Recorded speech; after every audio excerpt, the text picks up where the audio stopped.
A paz do Senhor. Atos, capítulo 2.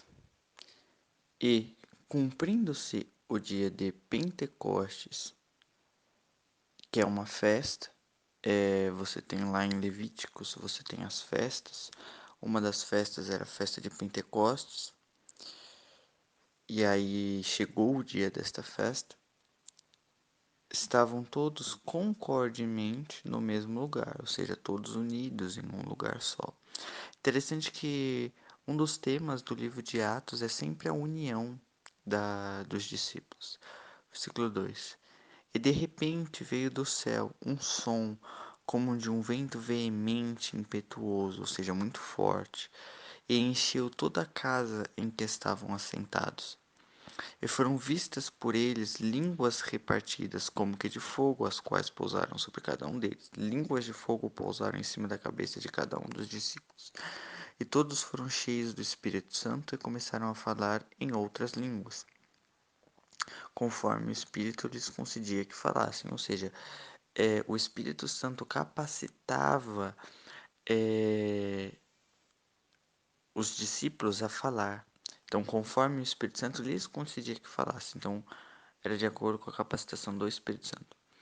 Em Jerusalém estavam habitando judeus, homens religiosos de todas as nações que estão debaixo do céu, judeus helenistas, judeus que de cultura grega, mas que nasceram em regiões gregas, porque ele fala de todas as nações que estão debaixo do céu, ou seja, são judeus, têm sangue de Abraão, mas não nasceram em Jerusalém, não nasceram na Judéia. Então, é judeus helenistas que tiveram como a sua primeira língua o grego, certo? Por isso que aqui fala, em Jerusalém estavam habitando judeus, homens religiosos de todas as nações que estão debaixo do céu.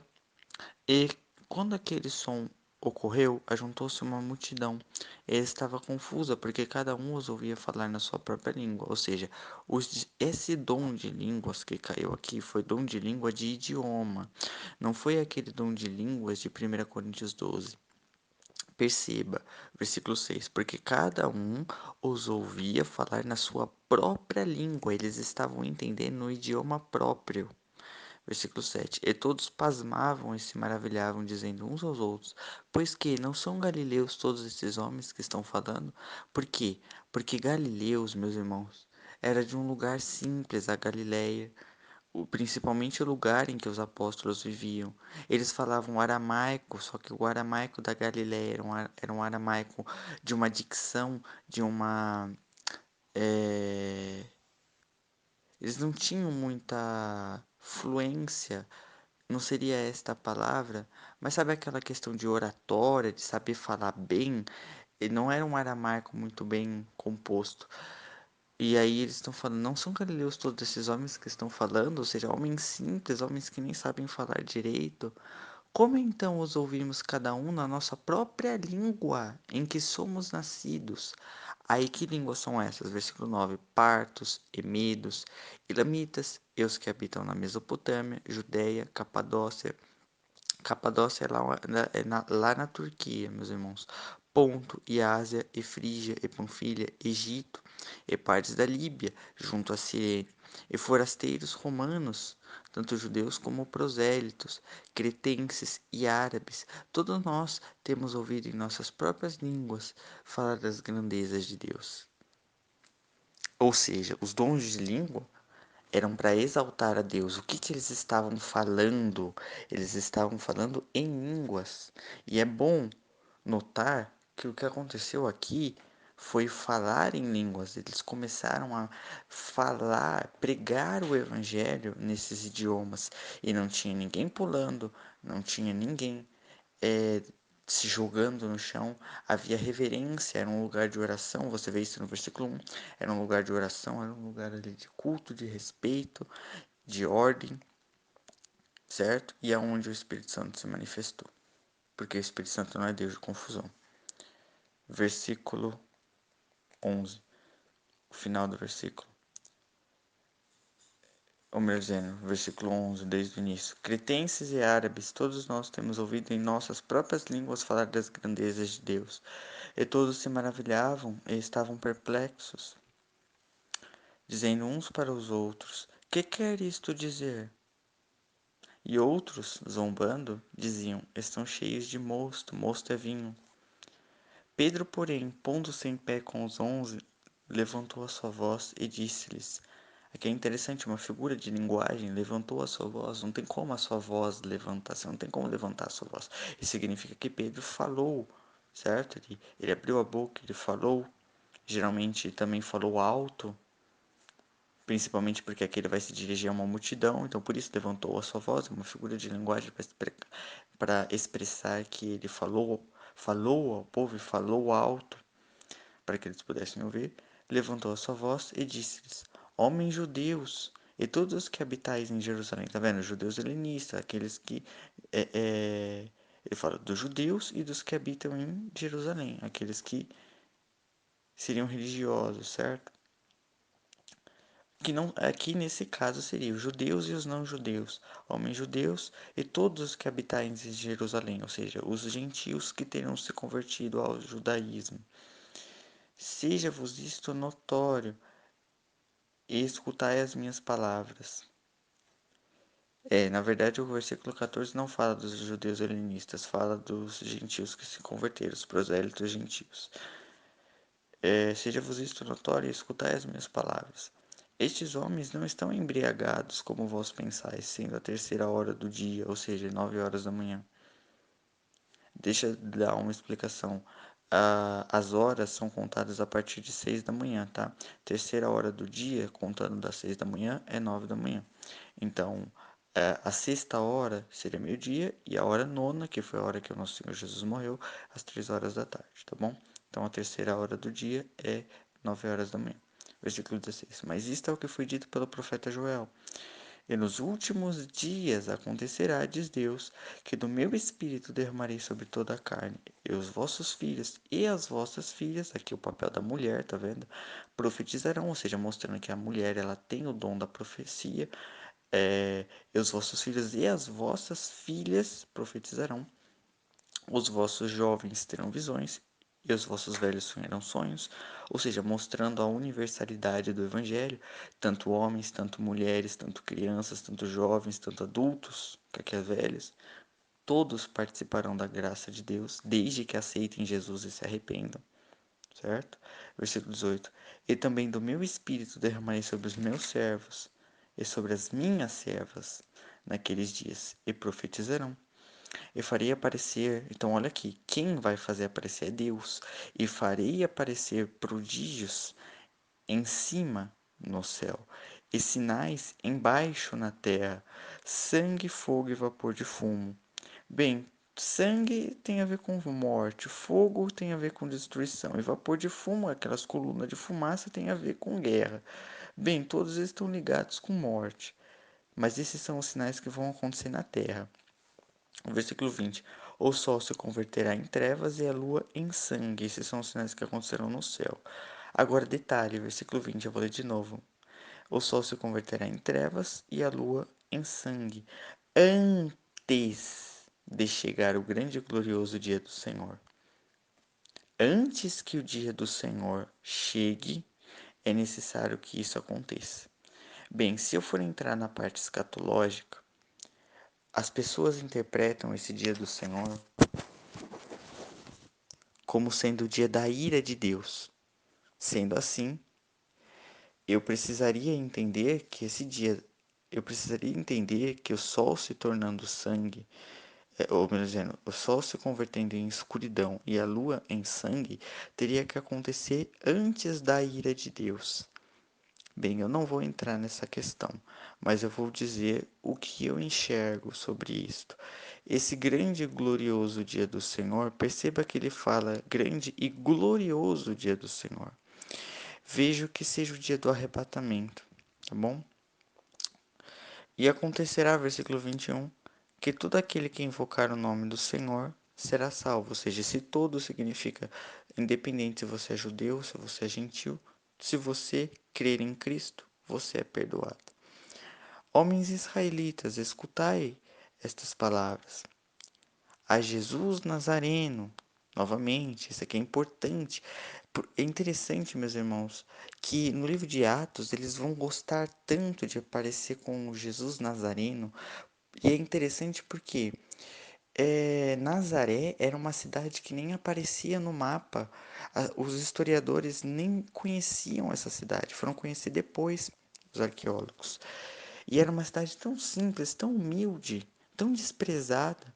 E é interessante como os apóstolos exaltam Jesus, a Jesus Nazareno. É como se fosse algo honrado dizer. E é interessante, o nosso Messias, ele veio e habitou num lugar super simples. Isso aqui, meus irmãos, é uma lição para nós que queremos ser ricos, queremos ter poder e fama aqui. Não, Jesus era simples. A Jesus Nazareno, homem aprovado por Deus entre vós com maravilhas, prodígios e sinais, que Deus por ele fez no meio de vós, como vós mesmos sabeis, como vós mesmos bem sabeis. Versículo 23. A este que vos foi entregue pelo determinado desejo e presciência de Deus. Ou seja, aqui entra uma coisa muito séria, ou seja, Deus já tinha decidido e determinado que Jesus morreria. Era algo que Deus determinou que Jesus morreria. Por quê? Porque se Jesus não tivesse morrido por nós, não, os nossos pecados não teriam sido pagos, nós morreríamos e iríamos para o inferno. Então a gente tem o perdão de pecados pela morte de nosso Senhor Jesus Cristo. E essa morte Deus determinou, e o perdão de pecados que nós temos, Deus determinou que fosse dado através da morte de Jesus. Tá certo? A este que vos foi entregue pelo determinado desejo e presciência de Deus, ou seja, pelo conhecimento que Deus já tinha antes, e pelo desejo dele, prendestes, crucificastes e matastes pelas mãos de injustos, ao qual Deus ressuscitou, desfazendo as dores da morte, pois não era possível que fosse retido por ela. Ou seja, porque eles não tinham como parar o autor da vida. A morte não tem como matar aquele que é o autor da vida. Em Atos 13, versículo 15, está escrito: E matastes o príncipe da vida, e referente a Jesus. Aqui o versículo 25, agora voltando para Atos 2, versículo 25. Porque dele, de Jesus, disse Davi: Sempre via diante de mim o Senhor, porque está à minha direita para que eu não seja abalado. Por isso se alegrou o meu coração e a minha língua exultou.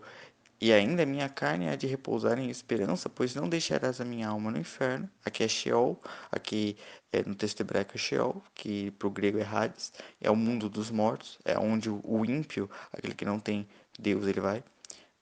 Não deixará a minha alma no Hades, nem permitirás que o teu santo veja a corrupção. Fizeste-me conhecidos os caminhos da vida, com a tua face me encherás de júbilo. Homens e irmãos, seja-me lícito dizer-vos livremente acerca do patriarca Davi, ou seja, patriarca nosso antepassado, que ele morreu e foi sepultado, e entre nós está até hoje a sua sepultura. Ou seja, o que Pedro quis dizer no versículo 29? Essa passagem não se refere a Davi, porque Davi morreu e foi sepultado. Versículo 30. Sendo então profeta, e sabendo que Deus lhe havia prometido com juramento que do fruto de seus lombos, segundo a carne, levantaria o Cristo para sentar sobre o seu trono, ou seja, sendo Davi profeta e Deus tendo prometido que dele, dos seus lombos, ou seja, dele, tá certo?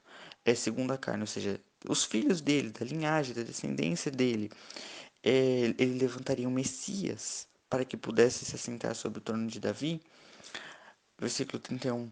Antevendo, disse da ressurreição de Cristo, ou seja, Pedro está dizendo, esta passagem, que é o Salmo 16, é uma profecia da ressurreição de Cristo, que sua alma não foi deixada no Hades, nem sua carne viu a corrupção, ou seja, porque o corpo de Jesus não entrou em decomposição, porque ele ressuscitou e ele veio no mesmo corpo, então o corpo dele não entrou em decomposição.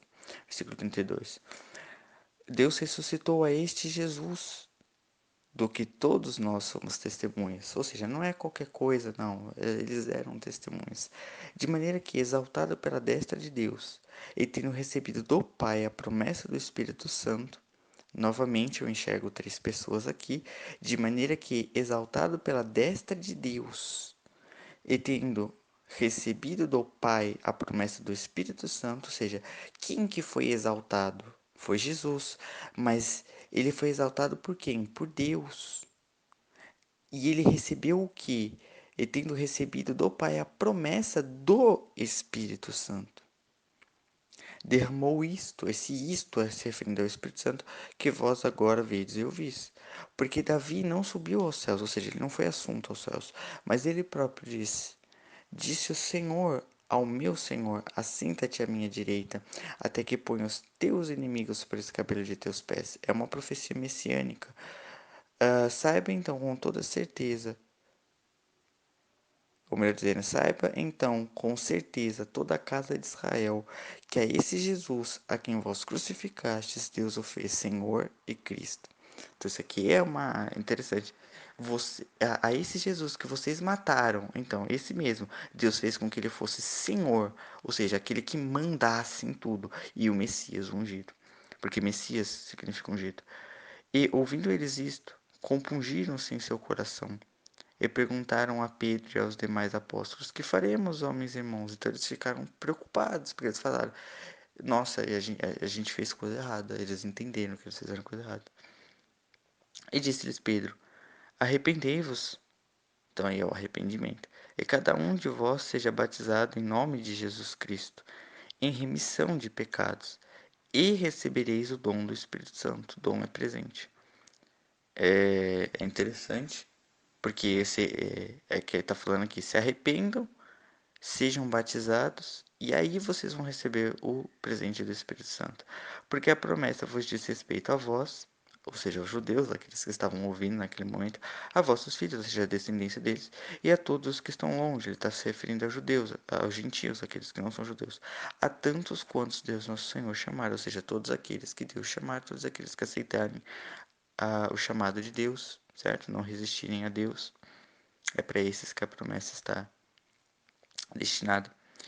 E com muitas outras palavras isto testificava e os exortava, dizendo: Salvai-vos desta geração perversa. Ou seja, não se contaminem com a maldade dessa geração. De maneira que foram batizados os que de bom grado receberam a sua palavra. Ou seja, aqueles que receberam de boa vontade. E naquele dia agregaram-se quase 3.000 almas. Aí, interessante, a partir do versículo 42 é dito o que a igreja fazia.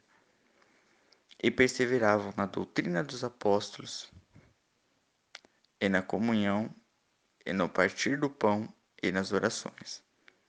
A doutrina dos apóstolos é o que eles ensinavam.